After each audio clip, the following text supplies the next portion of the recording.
let's get to it. I keep teasing it, and let's get to it. I said the theme of today's show is NBA tough guys, and that's why we have Tony Allen as our special guest. But Perk, you were known as an enforcer in your day. We know that Doc Rivers turned you into a role player, as you've said many times on the show. Yeah, he messed up my all-star career. There you go, right there. There you go, Doc, right there. Right, but in your eyes, what makes a good enforcer? To me, enforcer is a guy that, when you walk into a game or you walk into an arena, especially when you're on the road, right? An enforcer to me, a guy that's a tough guy, is that when you install like toughness in other guys, meaning like they feel secure when they walk in the gym, like, man, we about to win, whatever, and we on whatever. You know what I'm saying? Like you give them that because they know I got Perk, they know I got whoever as my enforcer in the locker room. But your enforcer, you also have to be a great leader because you have to lead by example. One thing you got to constantly preach is the weight room.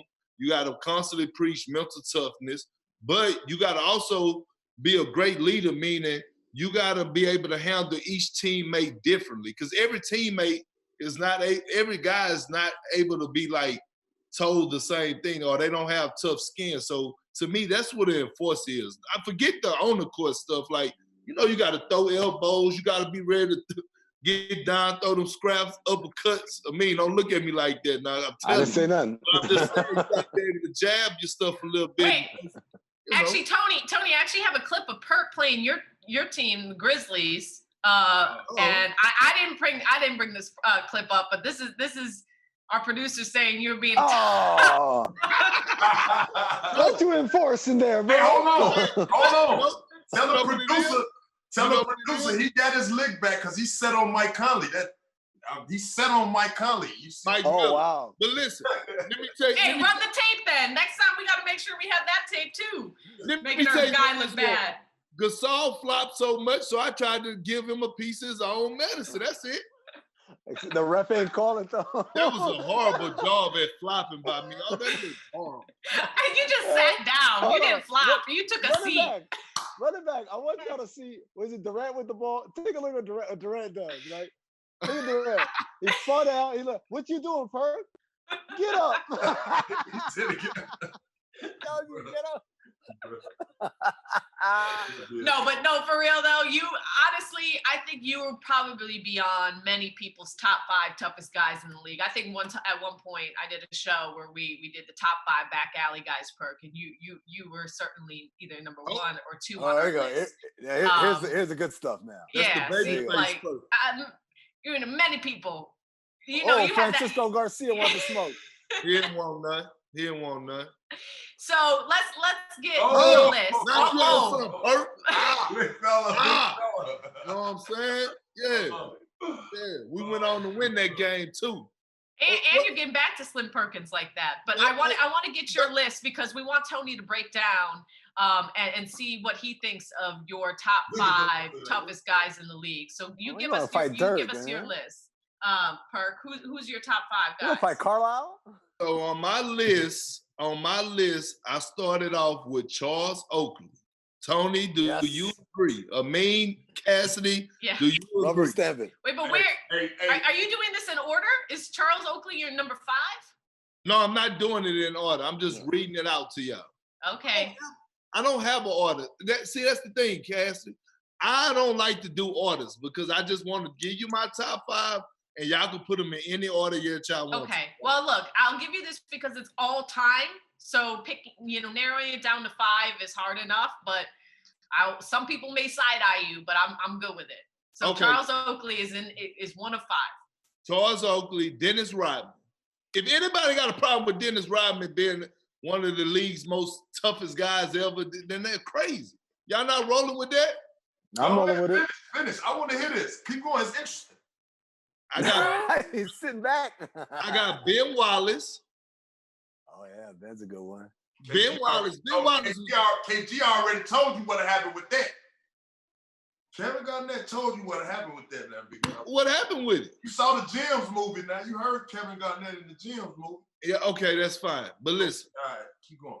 I got Zach Randolph because of the battles that me and Zebo had.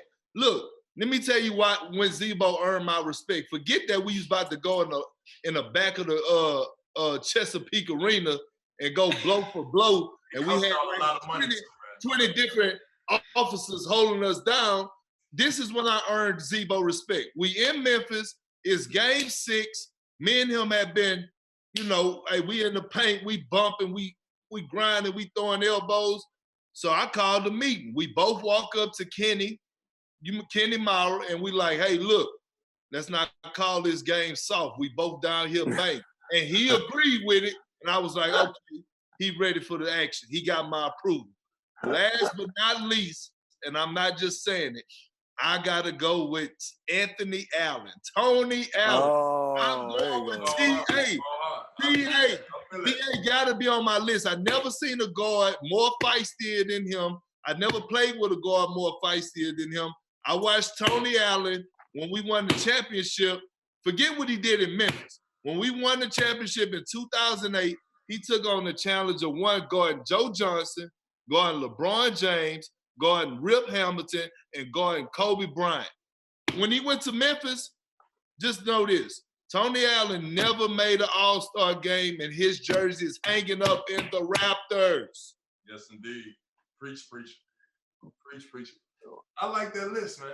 I gotta say, I like your list, man. I love your list, man. You rounded it up well. Do you think he missed anybody? Is anyone else come to mind for you, Tony? It's it's a lot of guys. I'm surprised he down there in Houston and he ain't say nothing about my boy Vernon Maxwell. That's what Mad Max. I'm Mad Maxwell. I'm gonna take it back, man. You got Vernon Maxwell, right? I like Vernon. Well, no, I still say Perk's top 5 up here, man. Go on, finish elaborating.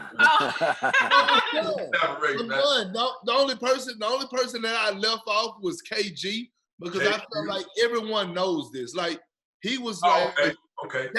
KG was so tough. He used to do this thing where he used to pregame, where he used to go to the crowd and like beat his chest, and they had like all these words. He used to just curse out his mind. And the fans would get fired up, and you could just feel the chills running down everyone's body like, oh, it's time. Look at him. Hey, Cassidy, real talk, some of the stuff that KG said to people, I was wondering, like, dog, you had to rehearse this. No. This at your crib. Oh, like, man. He had bars. Like, he really had bars. Some people are just gifted that way. Amin, what do you think of the list? It's a good list. Like Perk said, you talk about all time. It's hard to just, condense it to 5 guys because there's so many guys. Some names that he didn't name, but I'm sure he would agree. Kurt Thomas, my guy from Phoenix. Kurt, nobody wanted any problems with Kurt Thomas. No, it's true. All our friends, I believe, Steven Jackson, he's another one. If there was a problem, he was there to solve it. Jerry Stackhouse, I think, is one of the underrated. People don't know. I think most fans don't know that Jerry Stackhouse was a real deal. You don't want problems with that dude. And David West. I throw in David West. That's pretty. I roll with that list of me. Yeah, but it's a lot of. It's a lot more back then than it is now. That was it. So here's where it gets tougher. If you try to name guys from right now, like I was having problems coming up with a list of current players. The one name that hit me was Udonis Haslem, but he's kind of from another era. He's not really of this era. So who are the You got to roll with Patrick Beverly for one. To me, I think so. Y'all going to Yeah, Tony, we want to hear who from this era right now. Y'all not talking about James Johnson. This guy's a Bloodsport. All right. Bloodsport. Hey, if your nickname Bloodsport, yeah, you got it, bro. Yeah. Come on, man. They say this man is jumping up in the air, kicking the bottom of the rim with the bottom of his foot. Yeah. Any guy that's doing that, trust and believe. You can have that coming off the pick and roll. I don't want no smoke. What about Montrezl Harrell? Montrezl Harrell, he just like he's just a scary looking individual. I really no. I know, not like that. Not like not judging this look or nothing. I'm just saying he looks tough. He comes with a lot of that. Yeah. I ain't seen nobody really get into it with him like that yet. So I can't really give it to him just yet. But he's a talented player. I can't say talented, very talented. Is Russell Westbrook a tough guy? No, I just think Russell Westbrook more bad. I can't say that, he's a bad guy. You know what I mean? You know what I'm trying to say. He's one of those guys who's just gonna get it done. That's a tough guy. I can't say tough, yo. I don't know tough. He's a prolific star, man. How you gonna put a prolific star in being tough? I don't know too many prolific tough stars. Like, okay, well, we seen Brandon Ingram get down last year. Is he a tough guy? Say it again, Perk. I faded. What's it? Brandon Ingram. No, just from that one. Listen. I'm not on the court, but from what I know about Brandon Ingram, he is the nicest. I don't tattoos on him, Perk. Don't let the tattoos fool you, man. A lot of that come on, Perk. I'm not finna just get on here and give everybody no tough guy card, bro. Everybody ain't get the tough guy card. You come on now. Plus the NBA fights be shortened anyway. Back in the day, they used to let you fight and then you could tell who really could scrap. Now you got a window of 3 seconds to get your rocks off. You got 3 seconds. You know who could be a good tough guy? Here's a couple good tough guys. I would say a PJ Tucker, because they have that man do a whole lot. You don't like it, Tony? You don't like it? I like PJ. There's something to stepping up to the plate and taking on any challenge that I think that PJ Tucker represents. And then a guy like Steven Adams, because I hear he's like the strongest guy in the NBA. Let me tell you something about Steven Adams. He is a tough guy, but in a different way. So he has like 17 brothers and sisters. You ought to see the way he interacts with his brothers. They're all his size, and they be like wrestling and stuff like grown men, big giants, right? Do you guys know what Steven Adams do in the offseason, Cassidy? That's a great name. Steven Adams goes hunting for wild hogs in New Zealand with a knife, right? This big old like, machete. Get out of here, man. No lie, with no shoes on. We may need to fact check that. He really looked like something that's in the movie. He said with no shoes on. No, I'm serious though. I'm sure maybe we should probably get a camera out with him in the off season, try to capture that, because I think people would want to see that. Last couple names for like this new school, the Morris twins. Twins, also, don't back down. But Tony, I want to know if like you had to pick your all-time number one tough guy you faced off against. Like, who was the hardest guy that you faced off against? Who would be that guy that stands out in your mind right now? As far as what level though, because it's a lot of tough, talented guys, like I was saying, and then it's a lot of guys that's just, they not as highly talented, but whatever. Hey man, listen, you know what she asking you, man. Stop. Forget the talent. Forget the talent. At the end of the day, who wants to smoke? Give us somebody that wants to smoke, that you know that you was like, man, shoot, after the game, he might just meet me in the back by the locker room. By the bus. Hey, by the bus. Yeah. Perk, that's kind of hard, bro. I honestly didn't have no problems with nobody, Perk. And I understand that. but if I had to give it to somebody, it'll probably be somebody from the old school. A guy like Udonis Haslam. Amin has said it already. He a guy that not to even play no games with. Like, in the dope, like, period. Like, he come in here, set hard screens. If you don't like it, he gonna take his mouthpiece out and ask you if you want to go outside, finish this. Guys.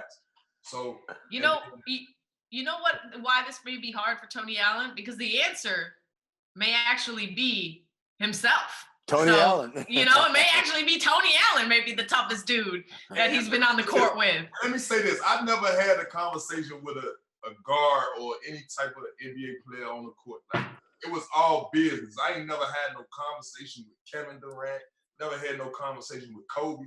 I never really talked to these people because they, in their mindset, all they was trying to do was bust my head open. So it was like, what are we out here talking about? You know what I'm saying? Mm. That's probably why the tough thing came about, because I never had no answers for none of their questions. You know what I mean? Well, now that you tried to break it down in two ways, I am kind of curious about the other angle before we wrap this up. Who is the hardest guy you had to guard in your career? Ooh, the hardest? Obviously, you know, off the rip, I'm gonna say Cole. I watched so much film on him. And Perk, you know, when 2010, what Doc say? TA, the only way we gonna get through this, who he put all that weight on? Put that weight on me then. Yep. Okay then. I failed in that challenge, but hey man, I enjoyed it. That was a great battle, man. I watched so much film. But you didn't fail, because Cole was like, in game 7, he was like 6 for 24 from the field. Yeah. That's failing. Like, you know, they had a lot of unsung heroes. But to me, TA, I gotta speak for you for a second. To me, I think the way that Paul Pierce and how you and Paul used to go one-on-ones, I think that sharpened up your game for as like being able to guard guys. But to me, when we battled you against in Memphis, to me, the way that you guarded KD, I never seen nobody guard Kevin Durant like that. I thought that was your toughest matchup because he was 7 foot, he had the height advantage on you, but you was not scared. Like, we really had a problem. I had to really hit you with some elbows to get him up off of you. I remember that, Perk, and then just to speak of that, my shoulder is still tweaked a little bit. Go ahead with that. I'm just letting you know what you said. The invoice. All my money is under a whole nother name, so the only Dr. Bill lawsuit, I ain't with it. Hey, no, but man, just to speak on Durant, he was another tough cover. Like you said, the length is like when he pull up, like he's like 6 feet over my contest. He was athletic, long guy, got like the self-setting picks like that. As soon as he catching and rise up, it's a bucket. But my whole thing in that, Perk, I was just trying to be physical. You know, when I was watching film on him, one of the things that I saw him lacking in was playing against physical guys. Like, it was almost like how guys stick Dirk Nowitzki. They get real close up to him. You know, it's like a conversation. He didn't like that. He liked to dance with the ball, crossover, pull up. He just liked to be real loose with the ball. He got a high dribble, so I know I could probably rip him if he crosses over too high. You get what I'm saying? Being that aggressive in him. And watching a lot of film, man, he didn't want to work to get open at that time either, too, Perk. I don't know if you noticed. That's how I got a lot of them steals. Y'all would post them, and I just play 3 quarters and wait on Russell Westbrook to pass it and just play the passing lane. That was my mindset with him, but he was a tough cover. Whenever he got the ball and went in his move, I ain't had nothing to deal with, nothing to do with him. Well, those are 2 certainly very good names. I mean, and you even mentioning Kobe Bryant, it just like, still can't believe that, you know, it was 2020 that he passed away, and it feels like a year ago. And that's actually been a year since Nipsey Hussle passed away. And Perk, as we say goodbye, I know he meant a lot to you. So I just wanted to end the show if you wanted to say anything about Nipsey Hussle. It's been a year to the day since we lost him. So I wanted to just give you the stage as we say goodbye. Well, you know, when you lose good friends, when you lose loved ones, when you lose, to me, Nipsey Hussle was becoming an icon. And sad because we hadn't seen the best of Nipsey Hussle. So, you know, at the end of the day, you want him to rest easy. You know, you want him to rest in peace, but you want to continue to carry on some of his legacy. Well, a lot of his legacy, like they say, the marathon continues. But to me, I want to give a little insight just to the world. Like, if you go about living the way that Nipsey Hussle was living, you don't have to broadcast it. Like, a lot of people, to me, like, you don't have to go out and do good intentions to get a pat on the back. Like, you could do good things without having to broadcast it. Like, forget showing love. Like, if it's coming from the heart, go out there and do it. Like, if you want to go out there and do whatever for the community, and just because you're honoring Nipsey Hussle, go do it. It don't have to be recorded. Go make somebody's day. To me, that's how you honor Nipsey Hussle.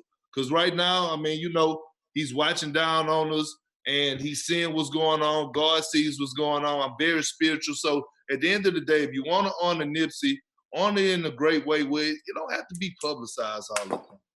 Amen. Amen, bro. It's a great message. That's a great message. And, you know, Tony, this has been so much fun. It was really such a pleasure to have you on our show. Thank you for spending some of your quarantine time with us today. You see him over there like you're a mob boss working. Hey, man, sit up. That's the grandfather. That's the grandfather. That's the grandfather, man. That's the grandfather.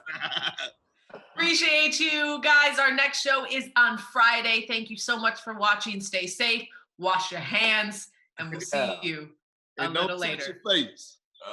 Don't touch your face. Thanks again, Tony. See you guys. Thanks for watching ESPN on YouTube. For live streaming, sports, and premium content, subscribe to ESPN+.